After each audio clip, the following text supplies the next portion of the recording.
नमस्कार और स्वागत है इस खास बातचीत में। आज हम ज्योतिष की दुनिया में उतर रहे हैं और हमारा ध्यान है वृषभ लग्न यानी टॉरस एसेंडेंट पर। हमारे पास स्रोत के तौर पर कालसूत्र अभिषेकम .pdf नाम के दस्तावेज के कुछ हिस्से हैं।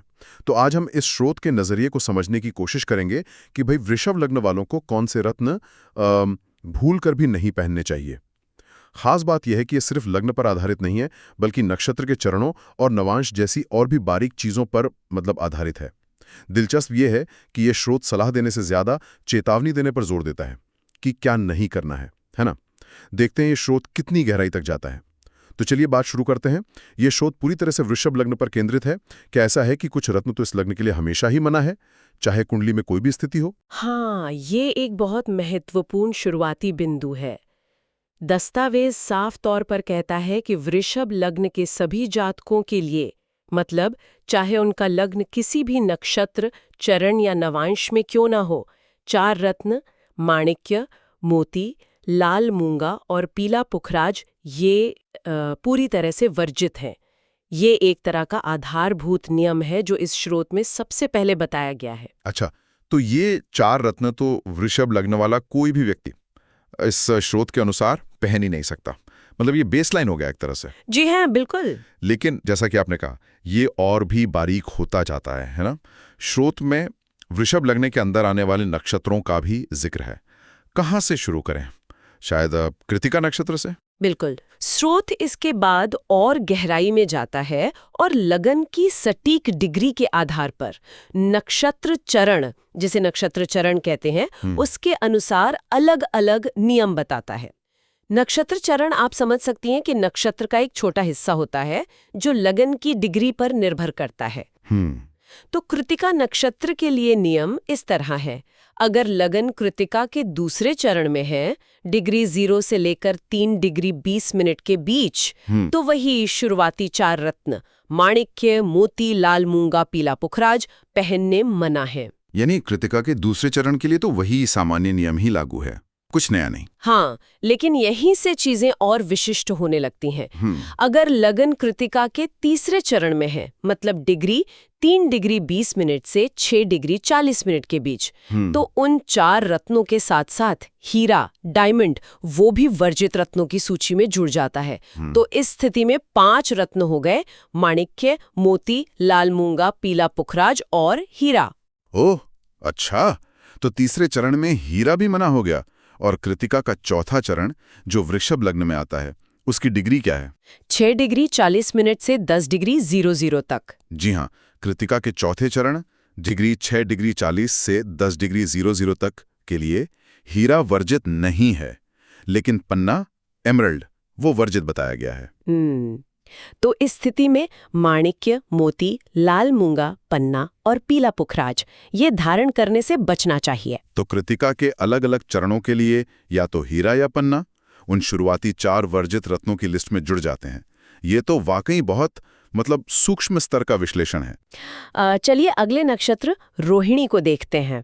क्या वहां भी ऐसा ही कुछ पैटर्न है? रोहिणी के लिए भी इसी तरह के नियम दिए गए हैं, लेकिन थोड़े अलग पैटर्न के साथ। जैसे रोहिणी का पहला चरण जो 10 डिग्री से 13 डिग्री 20 मिनट तक है, उसमें वही आधारभूत 4 रत्न माणिक्य, मोती, लाल मूंगा, पीला पुखराज वर्जित है। और रोहिणी के दूसरे चरण में भी जो 13 डिग्री 20 मिनट से 16 डिग्री 40 मिनट तक है, उसमें भी वही 4 रत्न मना किए गए हैं। ठीक है, तो रोहिणी के पहले 2 चरणों में उन शुरुआती 4 के अलावा कोई अतिरिक्त रत्न वर्जित नहीं है। तीसरे चरण में क्या बदलाव आता है? यहाँ फिर बदलाव है। रोहिणी के तीसरे चरण में डिग्री 16 डिग्री 1640 से 20 डिग्री 00 तक, इसमें पन्ना फिर से वर्जित रत्नों की सूची में शामिल हो जाता है। तो इस स्थिति में माणिक्य, मोती, लाल मूंगा, पन्ना और पीला पुखराज धारण नहीं करने चाहिए।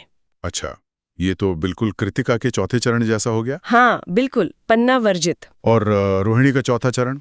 वो 20 डिग्री से 23 डिग्री 20 मिनट तक। जी। रोहिणी के चौथे चरण के लिए पन्ना वर्जित नहीं है, लेकिन हीरा, डायमंड, वो वर्जित बताया गया है। यानी माणिक्य, मोती, लाल मूंगा, पीला पुखराज और हीरा धारण करने से बचना चाहिए।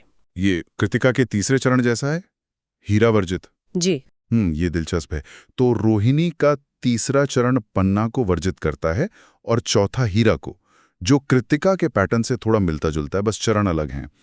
अब वृषभ लग्न में आने वाला आखिरी नक्षत्र मृगशिरा, उसके बारे में क्या जानकारी है? वृषभ लग्न में तो उसके शुरू के 2 चरण ही आते हैं ना? जी हाँ, बिल्कुल। वृषभ लग्न में मृगशिरा नक्षत्र के केवल शुरुआती 2 चरण ही आते हैं और स्रोत के अनुसार मृगशिरा के पहले चरण के लिए डिग्री 23 डिग्री 20 से 26 डिग्री 40 तक केवल वही शुरुआती 4 रत्न माणिक्य, मोती, लाल मूंगा, पीला पुखराज ही वर्जित हैं। और मृगशिरा के दूसरे चरण के लिए भी, जो 26 डिग्री 40 से 30 डिग्री 00 तक है, उसके लिए भी वही 4 रत्न धारण करने के लिए मना किए गए हैं। अच्छा, तो इस स्रोत के अनुसार वृषभ लग्न में अगर लग्न मृगशिरा नक्षत्र के इन 2 चरणों में है तो केवल वही आधारभूत 4 रत्न वर्जित हैं, कोई अतिरिक्त रत्न नहीं जुड़ता। ये कृतिका और रोहिणी से अलग है, लेकिन यहां बात खत्म नहीं होती है ना। स्रोत में नवांश का भी जिक्र है और खास तौर पे 64वें नवांश का। ये क्या अवधारणा है 64वां नवांश? देखिए, नवांश ज्योतिष में एक महत्वपूर्ण डिविजनल चार्ट या वर्ग कुंडली होती है, जो जन्म कुंडली को और गहराई से समझने में मदद करती है। और कुछ ज्योतिषीय ग्रंथों के अनुसार लग्न या चंद्रमा के नवांश से गिना जाने वाला 64वां नवांश एक खास तरह का संवेदनशील या चुनौतीपूर्ण बिंदु माना जाता है। तो ये 64वां नवांश इतना महत्वपूर्ण क्यों माना गया इस स्रोत में? ऐसा क्या खास है इसमें? इस स्रोत के अनुसार ये इतना अशुभ है कि ये दृढ़ता से चेतावनी देता है कि 64वें नवांश का जो भी स्वामी ग्रह हो, जो भी प्लैनेट उसको रूल करता हो, उससे संबंधित रत्न कभी भी धारण नहीं करना चाहिए। और सबसे चौंकाने वाली बात यह है कि ये नियम बाकी कुंडली के योगों पर भी भारी पड़ता है। क्या मतलब? भारी पड़ता है मतलब? यानी अगर कोई ग्रह वैसे तो कुंडली में बहुत अच्छा और शुभ माना जाता हो, जैसे लग्न का स्वामी लग्नेश, या पंचम भाव का स्वामी पंचमेश, या नवम भाव का स्वामी नवमेश जो भाग्येश होता है, अगर वो 64वें नवांश का स्वामी बन जाए तो भी उसका रत्न नहीं पहनना चाहिए। एकदम सही। स्रोत साफ शब्दों में यही कहती है, मैं पढ़ती हूँ। भले ही जन्म कुंडली में लग्नेश, पंचमेश और नवमेश शुभ स्थिति में हो, किंतु जब इनमें से कोई भी ग्रह 64वें नवांश की श्रेणी में आ जाते हैं तो इनका रत्न कदापि नहीं धारण करना चाहिए। ये बात 64वें नवांश की कथित नकारात्मक शक्ति को रेखांकित करती है, जो इस स्रोत के अनुसार रत्न पहनने के अन्य सभी सकारात्मक संकेतों को एक तरह से रद्द कर सकती है। ये तो बहुत ही जबरदस्त और कड़ी चेतावनी है। मतलब इस श्रुत के हिसाब से ये 64वां नवांश एक तरह का वीटो पावर रखता है रत्न चयन के मामले में। हाँ, तो फिर वृषभ लग्न के लिए कोई कैसे जानेगा कि कौन सा रत्न किस नवांश से जुड़ा है, खासकर इस 64वें नवांश के नियम के संदर्भ में? क्या स्रोत इसके बारे में भी बताता है? हाँ, स्रोत सिर्फ 64वें नवांश के नियम पर ही नहीं रुकता, वो वृषभ लग्न के 9 नवांशों के लिए एक और विशिष्ट सूची देता है। इसमें बताया गया है कि हर नवांश के लिए कौन सा एक रत्न वर्जित है। पाठ कहता है कि प्रत्येक नक्षत्र चरण में 64 नवांश के अनुसार एक विशेष रत्न पूर्णतः निषेध है, और फिर वृषभ लग्न के 9 नवांशों के लिए यह सूची देता है। ये संभवतः उसी 64वें नवांश की अवधारणा से जुड़ा हो सकता है, या शायद नवांश स्तर पर ही कुछ अन्य अशुभ योगों पर आधारित हो। सूची इस प्रकार है। पहले नवांश के लिए वर्जित है लाल मूंगा, दूसरे नवांश के लिए वर्जित है हीरा, तीसरे नवांश के लिए वर्जित है पन्ना, चौथे नवांश के लिए वर्जित है मोती, पांचवें नवांश के लिए वर्जित है माणिक्य। ओह, तो ये मोती और माणिक्य भी इस लिस्ट में आ गए, जो बेसिक 4 में भी थे। जी हाँ। फिर छठे नवांश के लिए वर्जित है पन्ना। ध्यान दें, तीसरे और छठे दोनों के लिए पन्ना वर्जित है। सातवें नवांश के लिए वर्जित है हीरा, दूसरे और सातवें दोनों के लिए हीरा वर्जित है। आठवें नवांश के लिए वर्जित है लाल मूंगा, पहले और आठवें दोनों के लिए लाल मूंगा वर्जित है। और नवें नवांश के लिए वर्जित है पीला पुखराज। अच्छा, तो ये लिस्ट एक और लेवल की सावधानी बता रही है। मतलब वृषभ लग्न के हर एक नवांश के लिए एक खास रत्न वर्जित बताया गया इस सूची के अनुसार। जी। इसका मतलब ये हुआ कि व्यक्ति का लग्न डिग्री किस नवांश में आता है, ये जानना इस स्रोत के अनुसार बहुत जरूरी हो जाता है, ताकि वो उस खास वर्जित रत्न से बच सके। और ये निषेध नक्षत्र चरण वाले निषेधों के अलावा है, मतलब ये एक्स्ट्रा लेयर है। हाँ, इस स्रोत के अनुसार ये बेहद महत्वपूर्ण है। ये एक और परत है सावधानी बरतने की। तो आपके पास पहले वो 4 आधारभूत वर्जित रत्न हैं, माणिक्य, मोती, लाल मूंगा, पीला पुखराज।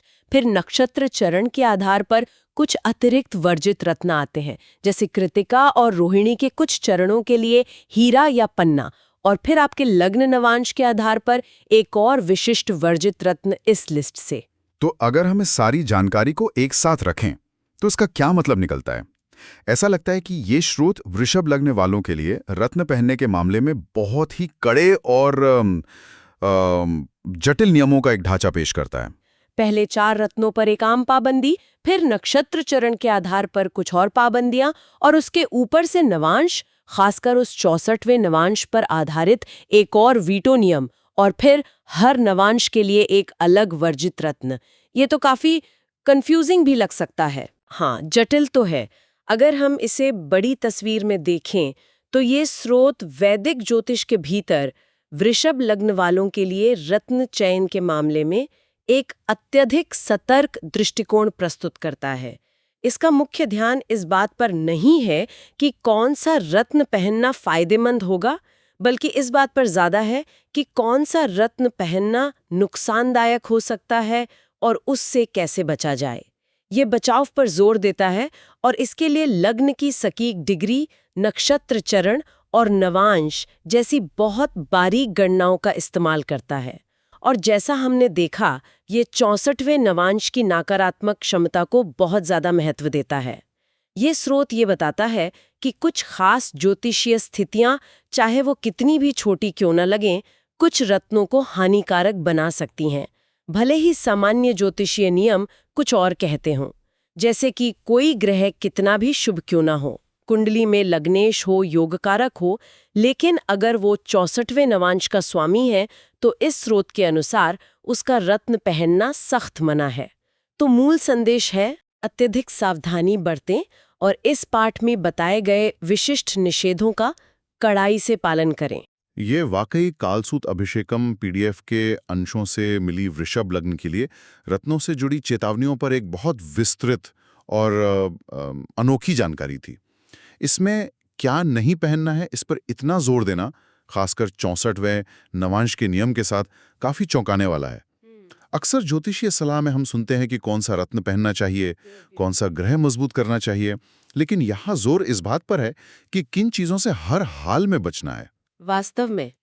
और ये एक महत्वपूर्ण सवाल भी उठाता है कि ज्योतिष के विभिन्न विचारधाराएं या ग्रंथ रत्न की सिफारिशों और निषेधों को लेकर कैसे अलग-अलग दृष्टिकोण अपना सकते हैं। कुछ शायद ग्रहों की शक्ति और शुभता बढ़ाने पर ज्यादा ध्यान केंद्रित करते हों, जबकि ये स्रोत स्पष्ट रूप से कुंडली के बहुत ही विशिष्ट और सूक्ष्म हिस्सों से जुड़ी संभावित नकारात्मकताओं से बचने को सर्वोच्च प्राथमिकता देता है। ये ज्योतिषीय दृष्टिकोण से देखें तो रिस्क मैनेजमेंट का एक बहुत ही, क्या कहते हैं, माइक्रो लेवल है। हाँ, बिल्कुल। इसी पर आधारित एक आखिरी विचार मन में आ रहा है।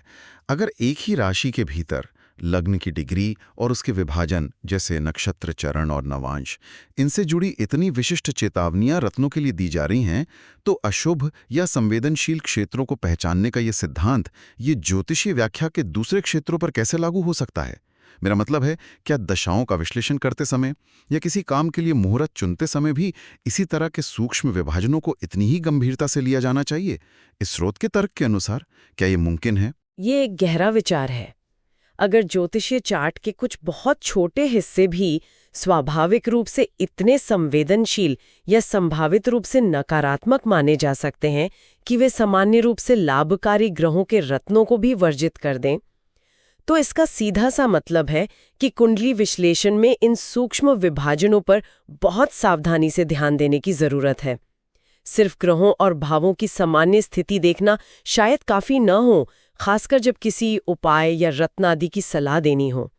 ये वास्तव में ज्योतिष की जटिलता और उसकी बारीकियों को दर्शाता है, जहां हर छोटे बिंदु का अपना महत्व हो सकता है। कम से कम इस विशेष स्रोत के अनुसार तो यही लगता है, इस पर और विचार किया जा सकता है।